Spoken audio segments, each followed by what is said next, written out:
Good morning. Hao. Bagaimana kabar kalian? Sehat ya? Dan tetap semangat ya hari ini ya. Kita akan mulai belajar lagi ya setelah kita melakukan PTS di minggu lalu sampai dengan kemarin ya. Nah, hari ini kita akan memulai pembelajaran kita lagi melalui video pembelajaran ya. Di hari Selasa di tanggal 29 September tahun 2020. Jumpa halo mak? Halo, oke, kita mulai pembelajaran kita di tema 4 sekarang ya, berjudul tentang globalisasi.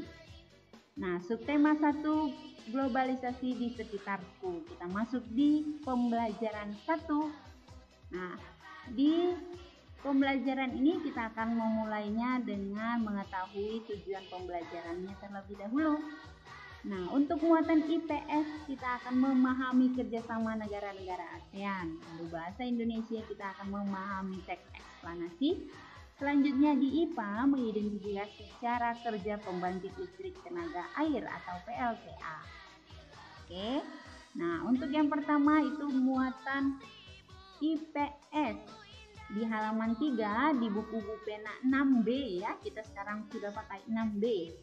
Nah, berjudul tentang kerjasama negara ASEAN dalam bidang sosial. Siapa yang tahu apa itu globalisasi?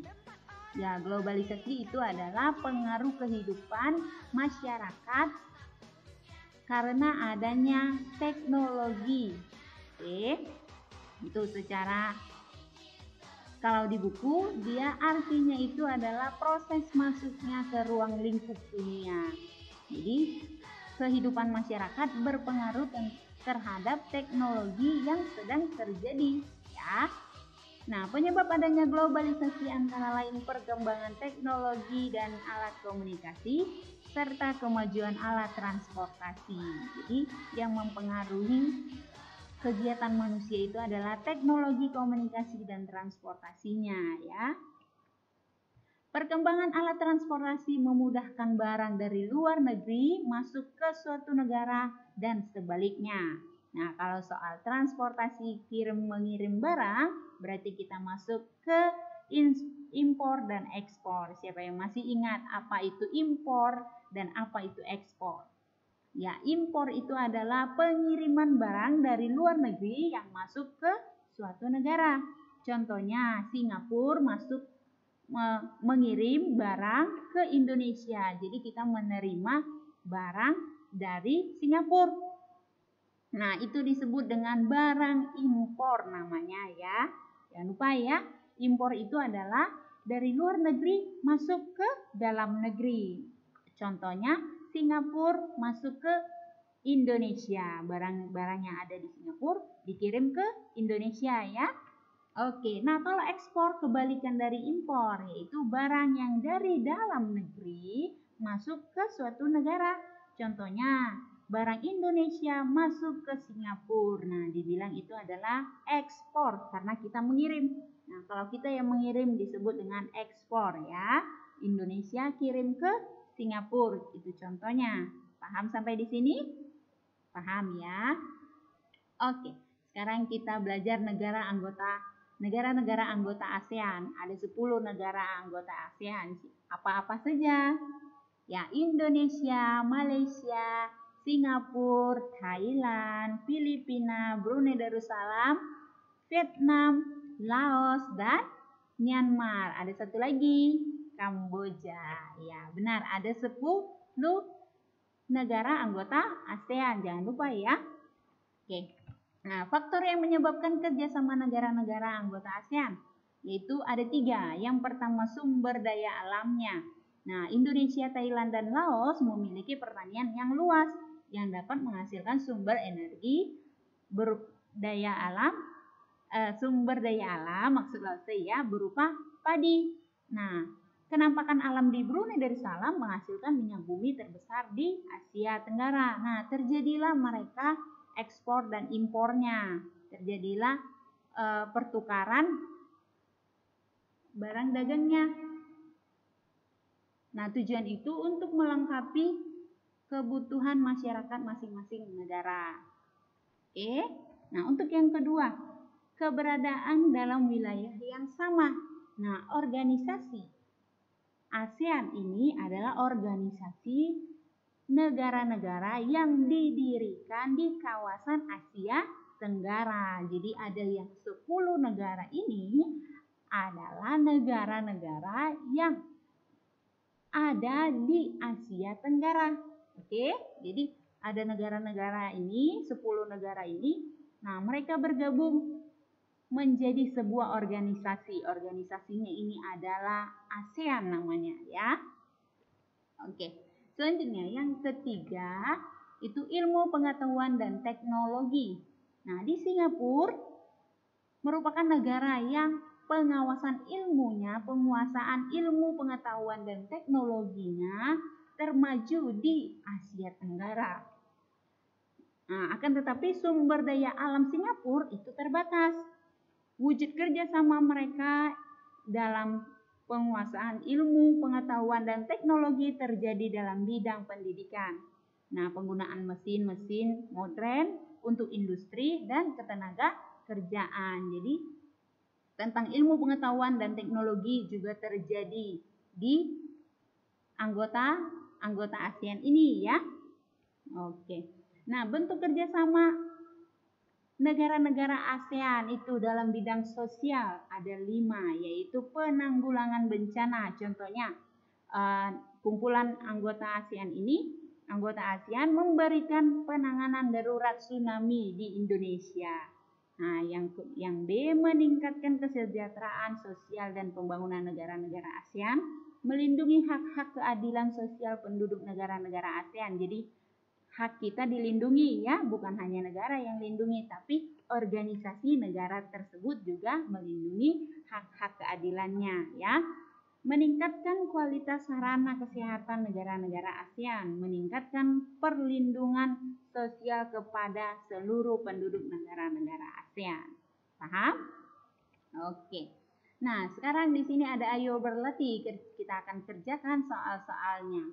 Untuk yang pertama, tuliskan 5 kerjasama negara-negara anggota ASEAN di bidang sosial. Berarti yang tadi ya, yaitu adalah penanggulangan bencana, meningkatkan kesejahteraan sosial pembangunan negara-negara ASEAN, melindungi hak-hak dan keadilan sosial penduduk negara-negara ASEAN, meningkatkan kualitas sarana kesehatan negara-negara ASEAN, lalu juga meningkatkan perlindungan sosial kepada seluruh penduduk negara-negara ASEAN. Untuk yang kedua, menurutmu apa manfaat kerjasama negara-negara anggota ASEAN dalam penanganan darurat bencana tsunami yang pernah terjadi di Aceh tahun 2004? Nah, tsunami itu dulu terjadi di hari Minggu tanggal 26 Desember tahun 2004 loh. Tepatnya itu di jam 6 pagi. Nah, jadi apa manfaat kerjasama jika terjadi bencana tsunami seperti di Aceh? Ya, Indonesia khususnya Aceh, wilayah yang sedang mengalami tsunami pada tahun 2004 itu mendapatkan perhatian berupa bantuan bahan pangan seperti pakaian, makanan terlebih dalam bidang ekonomi. Ekonomi itu maksudnya dalam keuangan ya. Nah, menciptakan masyarakat ASEAN yang saling peduli dan mau berbagi dengan negara lain.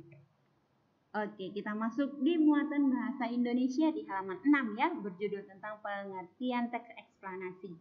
Teks eksplanasi itu adalah teks yang berisi penjelasan tentang proses mengapa dan bagaimana suatu peristiwa alam, ilmu pengetahuan, sosial, dan budaya bisa terjadi. Jadi teks eksplanasi ini berisi tentang penjelasan terjadinya sesuatu ya.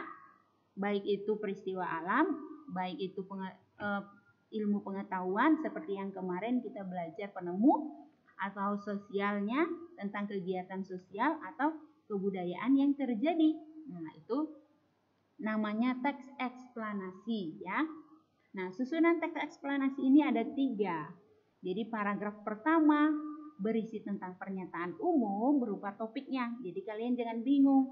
Kalau di paragraf pertama di teks eksplanasi itu adalah topik permasalahannya. Jadi kalau ditanya apa topiknya, di mana topik permasalahan terjadi jika di teks eksplanasi, nah itu jawabannya adalah di paragraf pertama. Pasti semuanya di paragraf pertama. Paragraf pertama itu seperti alur ceritanya, dia kasih bentuknya seperti ini. Nah, seperti itu namanya topik permasalahannya. Jadi dia kasih judul besarnya. Oke? Nah, untuk paragraf kedua dan seterusnya berisi fakta atau pembuktian atau proses penyelesaian dari topik yang dibahas. Jadi kalian nggak usah bingung walaupun ada 10 paragraf, paragraf kedua sampai paragraf ke-9 itu adalah berisi tentang fakta-faktanya atau pembuktiannya atau proses-proses penyelesaiannya. Oke? Jangan bingung ya. Nah, untuk paragraf yang terakhir itu pasti tentang paragraf simpulannya yang berisi tentang pesan dan kesan dari permasalahan yang dibahas tadi. Oke, nah teks eksplanasi selalu mempunyai hubungan sebab akibat dari prosesnya. Nah, ayo berlatih, bacalah teks berikut dengan seksama. Setelah itu kerjakan soal-soal di bawahnya. Nah, di sini ada teks yang berjudul tentang pembangkit listrik tenaga air atau PLTA. Pembangkit listrik tenaga air atau PLTA termasuk salah satu bukti terjadinya globalisasi di Indonesia.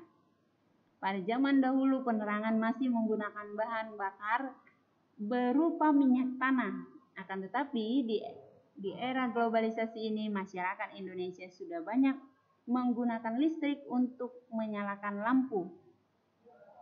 Salah satu sumber energi listrik adalah PLTA. PLTA menggunakan turbin dan generator untuk menghasilkan listrik. Turbin digerakkan oleh aliran air. Turbin dihubungkan dengan generator, lalu turbin yang akan menggerakkan generator. Generator inilah yang menghasilkan energi listrik. Dalam menghasilkan tegangan listrik, PLTA memiliki beberapa tahap kerja. Yang pertama adalah aliran air sungai, air terjun atau waduk sebagai sumber energi pembangkit listrik mampu menggerakkan turbin. Proses itu menyebabkan perubahan yang terjadi energi potensial menjadi energi kinetik. Ya, yang kedua, gerakan kincir air pada turbin menggerakkan dinamo atau generator yang kemudian menghasilkan listrik. Selanjutnya akan terjadi perubahan energi gerak menjadi energi listrik yang kemudian disalurkan ke rumah-rumah melalui proses transmisi listrik.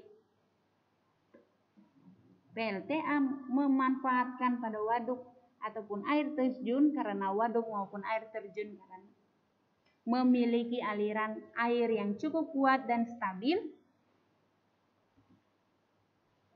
sehingga mendapat gerakan turbin. Contoh PLTA di Indonesia adalah PLTA Jatiluhur, PLTA Cikarang di Sumatera Barat, dan PLTA Musi di Bengkulu.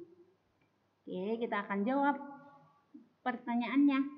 Nomor 1, apa yang kamu ketahui tentang teks eksplanasi? Ya, teks eksplanasi itu adalah teks yang berisi tentang penjelasan tentang proses mengapa dan bagaimana suatu peristiwa alam atau ilmu pengetahuan sosial dan budaya bisa terjadi. Nah, berdasarkan ciri-cirinya, apakah teks eksplanasi termasuk teks tersebut termasuk teks eksplanasi? Ya, karena teks tersebut berisi penjelasan tentang proses yang menghasilkan tenaga listrik. Jawablah soal berikut berdasarkan teks pembangkit listrik tenaga air atau PLTA. Apa yang kamu ketahui tentang PLTA? Ya, PLTA itu adalah kepanjangan dari pembangkit listrik tenaga air. Bagaimana cara kerja pembangkit listrik tenaga air? Ya, PLTA menggunakan turbin dan generator untuk menghasilkan listrik. Nah, turbin digerakkan oleh air, lalu turbin dihubungkan dengan generator. Selanjutnya turbin yang akan menggerakkan generator. Generator ini yang akan menghasilkan energi listrik. Lalu apa saja manfaat PLTA bagi manusia? Ya, sebagai tenaga listrik untuk kehidupan sehari-hari. Apakah PLTA dapat dibangun dengan memanfaatkan energi dari sungai yang tenang? Bisa tidak? Ya, tidak bisa ya, karena PLTA memanfaatkan gerakan air untuk menggerakkan turbin. Nah, untuk mendapatkan arusnya ya. Apa hubungan PLTA dan globalisasi di Indonesia? Ya, PLTA termasuk salah satu bukti terjadinya globalisasi di Indonesia. Karena pada zaman dahulu penerangan masih menggunakan bahan bakar berupa minyak tanah. Tetapi sekarang di era globalisasi ini masyarakat menggunakan listrik untuk kehidupannya ya.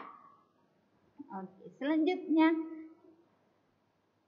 globalisasi mempunyai pengaruh bagi kemajuan teknologi. Nah, kemajuan teknologi karena adanya penemuan-penemuan. Nah, sumber utama energi listrik adalah pembangkit listrik. Siap. Contoh pembangkit listrik itu adalah pembangkit listrik tenaga air atau yang disebut dengan PLTA. Siapa yang masih ingat penemu PLTA? Ya, penemu PLTA adalah Nikola Tesla ya. Nah, PLTA dapat menghasilkan energi listrik dengan cara memanfaatkan energi air yang mengalir. Aliran air dapat berasal dari aliran air terjun, aliran sungai yang deras, atau air yang dialiri melalui pipa-pipa khusus yang bertujuan untuk menggerakkan turbin. Gerakan turbin tersebut nantinya akan diubah menjadi energi listrik menjadi energi generator. Oke. Nah, diubah menjadi energi listrik dalam generator. Maaf ya. Nah, perhatikan skema kerja dari pembangkit listrik tenaga air. Nah, di sini ada nomor 1 ya, di paling kiri ya. Nomor 1 itu aliran air sungai atau air terjun atau waduk sebagai sumber energi pembangkit listrik, mampu menggerakkan turbin atau perubahan yang terjadi dari energi potensial menjadi energi kinetik. Nah, untuk yang kedua, gerakan kincir air pada turbin menggerakkan dinamo atau generator yang kemudian membangkitkan listrik. Kecepatan turbin berputar disesuaikan dengan kecepatan aliran airnya. Maka turbin berputar juga semakin cepat, sehingga energi listrik yang dihasilkan semakin besar. Nah, jadi kalau turbinnya semakin kuat kencangnya berputar, nah aliran listriknya juga semakin besar. Itu maksudnya ya. Untuk yang ketiga, terjadinya perubahan energi gerak menjadi energi listrik yang kemudian disalurkan ke rumah-rumah melalui proses transmisi listrik. Transmisi listrik ini artinya pengiriman listrik ya, melalui kabel-kabel penghantar ya. Oke, nah di sini ada video, kita akan saksikan ya. Oke, coba dicermati. Ini nama pembangkit listrik tenaga air yang ada di Indonesia dan bagaimana cara kerja PLTA dengan animasi. Ini kelas 4 pada tema 9 pembelajaran 1. Sebagian besar pembangkit listrik Indonesia memanfaatkan air sebagai sumber energi. Nah, pembangkit listrik yang memanfaatkan sumber energi air itu disebut sebagai pembangkit listrik tenaga air atau disingkat PLTA. Pembangunan PLTA ini merupakan salah satu upaya pemerintah untuk memenuhi kebutuhan listrik masyarakat. Nah, berikut beberapa PLTA di Indonesia yang memanfaatkan waduk sebagai pembangkit listrik tenaga air. 1. PLTA Sigura-gura terdapat di Tapanuli Utara, Provinsi Sumatera Utara. 2. PLTA Gajah Mungkur terletak di Monogiri, Jawa Tengah. Selanjutnya PLTA Karangkates terletak di Malang, Provinsi Jawa Timur. Selanjutnya PLTA Cirata terletak di Purwakarta, Provinsi Jawa Barat. Dan PLTA Poso 2 terletak di Poso, Provinsi Sulawesi Tengah. Berikut adalah 5 contoh PLTA yang memanfaatkan waduk sebagai sumber tenaganya. Dan berikut kita akan melihat video animasi cara kerja pembangkit listrik tenaga air.